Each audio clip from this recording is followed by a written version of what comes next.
হুগলি জেলার দশঘরার কাছে শাহবাজারের পীরের মেলা শুধু একটি মেলা নয়, এ যেন আধ্যাত্মিক বিশ্বাস আর ভক্তির এক মহামিলন।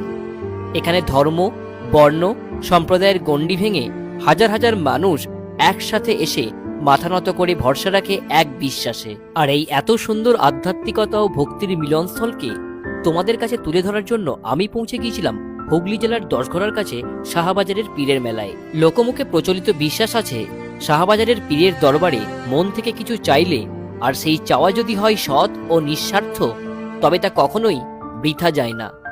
এই বিশ্বাসই যুগের পর যুগ ধরে মানুষকে টেনে এনেছে এই মেলায়। এই মেলার আরেকটি অলৌকিক আকর্ষণ হলো এখানকার বিখ্যাত সিন্নি পুকুর।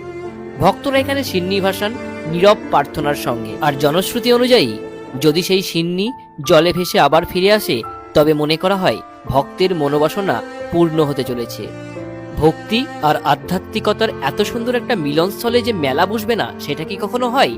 তাই মাঘ মাসের 1 তারিখ থেকে 10 তারিখ পর্যন্ত চলে এক বিপুল মেলার সমারোহ, যেখানে চাইলে তুমিও একদিন ঘুরে আসতে পারো।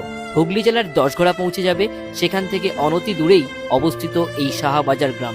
শাহবাজারের পীরের মেলায় শুধু বেচাকেনা বা উৎসবই নয়, এখানে আছে বিশ্বাসের আলো আর প্রজন্মের পর প্রজন্ম ধরে বয়ে চলা শ্রদ্ধা, আধ্যাত্মিকতা, ভক্তি আর মানুষের অগাধ আস্থার মিলনস্থল।